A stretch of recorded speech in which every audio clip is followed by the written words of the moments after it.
আমার বয়স 14, আমার অনেক চুলই পেকে গেছে। এখন কি চুল কলপ করা যাবে? আমি যে জায়গায় নামাজ পড়ি তার পাশে ড্রেসিং টেবিলের আয়না আছে। আমার নামাজের মধ্যে আয়নার দিকে নজর চলে যায়, এতে কি আমার নামাজ হবে? মানুষ মারা গেলে পরিবারের লোকেরা সবাই যে কান্নাকাটি আহাজারি করে, সম্পর্কে ইসলাম কি বলে? কান্নাকাটি করে কি একদমই নিষেধ? আমরা যারা শহরে থাকি তারা চুল ফেলবো কোথায়? ময়লা ঝুড়িতে ফেললে কি গুনাহ হবে? খারাপ স্বপ্ন দেখা থেকে বাঁচার উপায় কি? গোসলের পর নামাজ পড়ার জন্য কি আবার ওযু করতে হবে? মেয়েদের পিরিয়ডের সময় কি হাতে গ্লাভস পরে কোরআন তেলাওয়াত করা যাবে? সালাতে মনোযোগ তৈরির জন্য কি চোখ বন্ধ করে সালাত পড়া যাবে? সাদা চুল ও দাড়িতে বাজারের মেহেদি লাগানো যাবে কিনা? চলুন আমরা তাহলে প্রশ্ন উত্তরে প্রবেশ করি। মাহমুদা খাতুন লিখেছেন, সালাতে মনোযোগ তৈরির জন্য কি চোখ বন্ধ করে সালাত পড়া যাবে? মনোযোগ তৈরি করার জন্য চোখ বন্ধ করে সালাত করতে পারেন, তবে সাধারণ এবং স্বাভাবিক অবস্থা চোখ খোলা রাখাটাই হলো সুন্নাহ। নবী সাল্লাল্লাহু আলাইহি ওয়াসাল্লামের স্বাভাবিক রাখা। মনোযোগ আমার বেশি সৃষ্টি হয় চোখ বন্ধ করলে, না হলে মনোযোগ ধরে রাখা কঠিন হয়, তো মনোযোগ বৃদ্ধি করবার জন্য আমি চোখ বন্ধ করলাম, এটি জায়েজ আছে। এমনিতে সাধারণ অবস্থাতে স্বাভাবিকভাবে চোখ খোলা রাখাটাই হলো সুন্নাহ। তাহারা তাননীর আপনি লিখেছেন, আমরা যারা শহরে থাকি তারা চুল ফেলবো কোথায়? ময়লা ঝুড়িতে ফেললে কি গুনাহ হবে? মানুষের শরীরের প্রত্যেকটা অঙ্গ প্রত্যঙ্গ সম্মানের পাত্র। আল্লাহ সুবহানাহু ওয়া তাআলা বলেছেন, ওয়ালাকাদ কাররামনা বানি আদম, আমি আদম সন্তানদের সম্মানিত করেছি, মর্যাদা বান করেছি। এজন্য মানুষের শরীরের কোনো অঙ্গ প্রত্যঙ্গে অসম্মান হয় এমন কোন প্রক্রিয়া, এমন কোন পদ্ধতি অবলম্বন করা উচিত নয়। অতএব চুল হোক অন্য কিছু হোক, এগুলোকে মাটিতে পুঁতে ফেলতে পারলে ভালো হয়, কমপক্ষে মাটিতে ফেলে দিলেন, কিন্তু ময়লা আবর্জনার সাথে সেটা ফেলাটা এটা অনুচিত। তবে এর কারণে কোনো হারাম বা বড় গুনাহ হবে ব্যাপারটা সেরকম না। অনিতা আখতার আপনি লিখেছেন, মেয়েদের পিরিয়ডের সময় কি হাতে গ্লাভস পরে কোরআন তেলাওয়াত করা যাবে? কোরআন কারীমের তেলাওয়াত পিরিয়ড অবস্থা না করাটাই হলো জমহুর উলামায়ে কেরামের মত, অর্থাৎ করা যাবে না। পিরিয়ড অবস্থাতে মেয়েরা কোরআন তেলাওয়াত করবেন না, এটি হলো জমহুর বা সংখ্যাগরিষ্ঠ ইমামদের মত। কোন ইমামগণ ইবনে তাইমিয়া রাহিমাহুল্লাহ সহ কেউ বলেছেন যে করতে পারবেন, কিন্তু সংখ্যাগরিষ্ঠের মত হলো করতে পারবেন না। এখানে আসলে গ্লাভস দিয়ে ধরছেন বা অন্য কিছু দিয়ে ধরছেন কি ধরছেন না, এটা ইস্যু নয়। ইস্যু হলো যে তেলাওয়াত করা না করা নিয়ে। ধরাটা চাইতে ধরতে তো পারবেনই না, কিন্তু তেলাওয়াত করবেন না। তাহলে সেক্ষেত্রে এই টাইমে আপনি কি করবেন? আপনি ইসলামিক কোনো ব্যবস্থা পড়বেন, কোরআনের বিভিন্ন ব্যাখ্যা গ্রন্থ আছে সেগুলো পড়তে পারেন, হাদিসের গ্রন্থ পড়তে পারেন, অন্য আমল করতে পারেন, কিন্তু তেলাওয়াত করবেন না। এটি হলো সংখ্যাগরিষ্ঠ ইমামদের মত। রাকিবুল ইসলাম আপনি লিখেছেন, মানুষ মারা গেলে পরিবারের লোকেরা সবাই যে কান্নাকাটি আহাজারি করে, সম্পর্কে ইসলাম কি বলে? কান্নাকাটি করে কি একদমই নিষেধ? না, মানুষ মারা যাওয়ার পর কান্নাকাটি করে নিষেধ এমন কোনো কথা নেই। বরং নবী করিম সাল্লাল্লাহু আলাইহি ওয়াসাল্লাম তার ছোট পুত্র সন্তান মৃত্যুর পর, জন্মের পর সন্তানের মৃত্যুতে নবী সাল্লাল্লাহু আলাইহি ওয়াসাল্লাম, ছেলের মৃত্যুতে নবী সাল্লাল্লাহু আলাইহি ওয়াসাল্লাম কেঁদেছেন, চোখে পানি পড়েছে। সাহাবীরা কেউ আশ্চর্য হয়েছেন, তখন নবী সাল্লাল্লাহু আলাইহি ওয়াসাল্লাম তাদেরকে জানিয়েছেন যে এটি কষ্টের কারণে, বিরহের বেদনায় এই পানি বের হয়ে থাকে চোখের, এটা স্বাভাবিক, এটা সহজাত বিষয়। অতএব কান্না করা দোষের নয়। তবে কান্না করতে গিয়ে কেউ যদি সীমা লঙ্ঘন করেন, জামা কাপড় ছেঁড়াছেড়ি করেন, আওয়াজ করেন, চিৎকার চেঁচামেচি করেন, যেটা আল্লাহ সুবহানাহু ওয়া তাআলার ফায়সালার প্রতি এক ধরনের বিদ্রোহর প্রকাশ করে বা এই টাইপের কোনো কিছুকে ইন্ডিকেট করে, এরকম চিৎকার চেঁচামেচি করা বা জামা কাপড় ছেঁড়া বা ভাঙচুর করা, আছাড়-পিছাড় করা বা মালাকুল মউতকে গালমন্দ করা বা আল্লাহর ফায়সালার প্রতি অসন্তোষ প্রকাশ করে কোনো কিছু করা, সেটা অবশ্যই নিষিদ্ধ এবং গুনাহের কথা।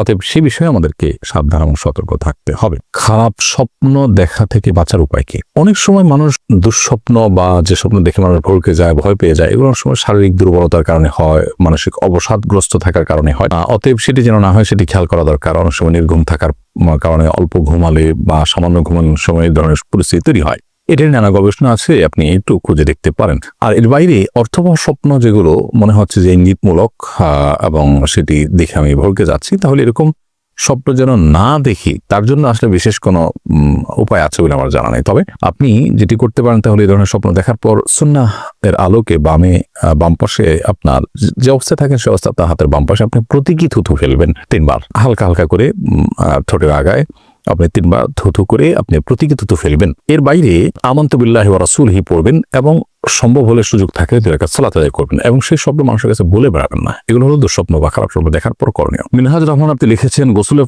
পর নামাজ পড়ার জন্য কি আবার ওযু করতে হবে? গোসলের পর নামাজ পড়ার জন্য আলাদা করে ওযু করার প্রয়োজন নেই, যদি গোসলটা আপনি সুন্নাহ সম্মতভাবে করে থাকেন। সুন্নাহ সম্মত গোসল কি? সুন্নাহ সম্মত গোসল হলো শরীরের কোনো জায়গায় নাপাক লেগে থাকলে, সেটা কাপড় হোক শরীর হোক, সেই জায়গাটাকে আগে আলতোভাবে ধুয়ে ফেলতে হবে। এরপর 2 হাতের কবজি ভালো করে ধুয়ে 3 বার, ঠিক ওযুর মতো করে 3 বার কুলি, ওযুর মতো নয়, ওযুর নিয়ত করে একেবারে 3 বার কুলি, 3 বার নাকে পানি, মুখ ধোয়া, হাত ধোয়া এবং মাথা মাসা করা।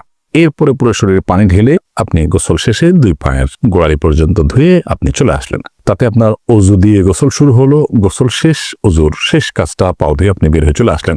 এরপর আলাদা করে আপনার ওযু করার কোনো প্রয়োজন নেই। অনেকে অহেতুক এরপর আবার ওযু করতে থাকেন। একবার ওযু আছে, সে ওযু আপনি থাকা অবস্থায় কোনো ইবাদতই করা নিয়ে ওযু দিয়ে প্রয়োজন ছাড়া আবার ওযু করার কোনো মানে হতে পারে না। সেজন্য গোসলের পর ওযু করার কোনো প্রয়োজন নেই যদি সেটা সুন্নাহ সম্বন্ধে গোসল হয়ে থাকে। সুন্নাহ সম্বন্ধে গোসল হয়নি, আপনি এমনিতে গোসল করে আসছেন অথবা গোসল করতে গিয়ে আপনার ওযু ভঙ্গ হয়েছে, বায়ু নির্গত হয়েছে, তাহলে সেক্ষেত্রে তো আপনি গোসল করে আবার ওযু করবেন। আপনি ইমরান খান আপনি লিখেছেন সিগারেট খেয়ে মসজিদের ভেতরে যাওয়া যাবে কিনা। আমাদের গ্রামের অনেকে সিগারেট খেয়ে গায়ে দুর্গন্ধ সহকারে মসজিদের ভেতর প্রবেশ করে, তাদের পাশে যারা থাকে তাদের অনেক কষ্ট হয়, এ বিষয়ে দয়া করে কিছু বলবেন।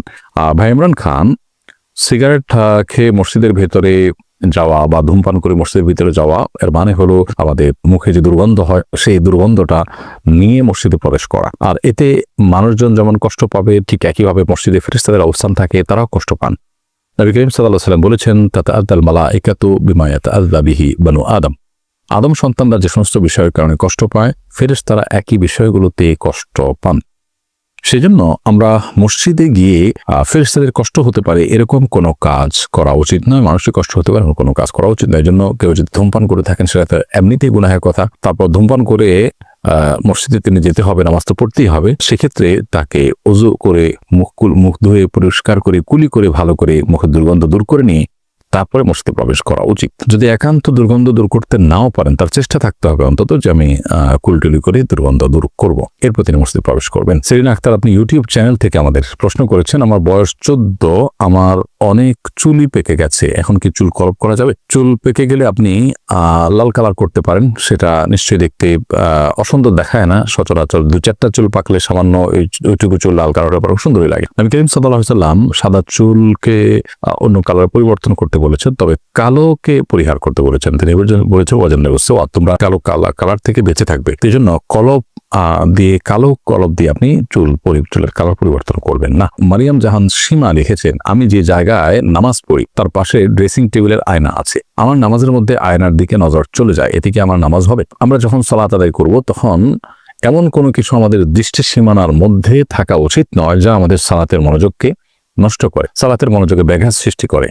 অতএব আমরা যখন সালাত আদায় করব, ঠিক আমাদের সামনেই যদি আয়না থাকে এবং সেই আয়না যদি আমাদের চোখ পড়ে, অর্থাৎ আমাদের দৃষ্টির সীমানার মধ্যে থাকে, তাহলে সেক্ষেত্রে সেটা অনুচিত হবে। হয় আমি তার ডানে বামে এমন কোনো জায়গায় দাঁড়াবো যে আয়না চোখ পড়বে না, অথবা পেছনে দাঁড়াবো যে এত দূরে চোখ যাবে না, অথবা কিছু দিয়ে আয়না ঢেকে নিব, এমনটি করা আমাদের উচিত এবং কর্তব্য। তারপরও যদি এরকমটি না করে আমরা আয়নাকে সামনে রেখে নামাজ আদায় করে ফিরে, নামাজ হয়ে যাবে, কিন্তু নামাজটি মাকরুহ হবে, আমাদের মনোযোগ নষ্ট হওয়ার মতো বিষয় সেখানে থাকার কারণে। বিশেষ করে যদি কেউ আয়নার দিকে তাকায়, সেক্ষেত্রে নামাজ মাকরুহ হবে। নবী করিম সাল্লাল্লাহু আলাইহি ওয়াসাল্লাম বুখারীর একটি বর্ণনা মতে তাকে একবার সালাত আদায় করবার জন্য এক টুকরো কাপড় দেওয়া হয়েছে, তিনি তার উপরে দাঁড়িয়ে সালাত আদায় করেছেন। কাপড়টি বেশ কারুকার্য খচিত ছিল। তখন নবী সাল্লাল্লাহু আলাইহি ওয়াসাল্লাম সালাত শেষ করে বললেন যে আমাকে এই কাপড় কে দিয়েছে, এটি আমার মনোযোগে ব্যাঘাত সৃষ্টি করছিল। তখন পরিবর্তন করে একটা প্লেন কাপড় দেওয়া হয়, তারপর তিনি সালাত আদায় করেছেন। এখান থেকে বোঝা যায় নামাজের মনোযোগ নষ্ট হতে পারে এরকম কোনো কিছু দৃষ্টি সীমানার মধ্যে রেখে সালাত আদায় করা অনুচিত। সেই বিবেচনায় আমরা আয়নার বিষয়টিকে মাথায় রেখে সালাত আদায় করব, যে সামনে যেন না থাকে, থাকলেও যেন আমাদের দৃষ্টি সেখানে না পড়ে। সাদা চুল ও দাড়িতে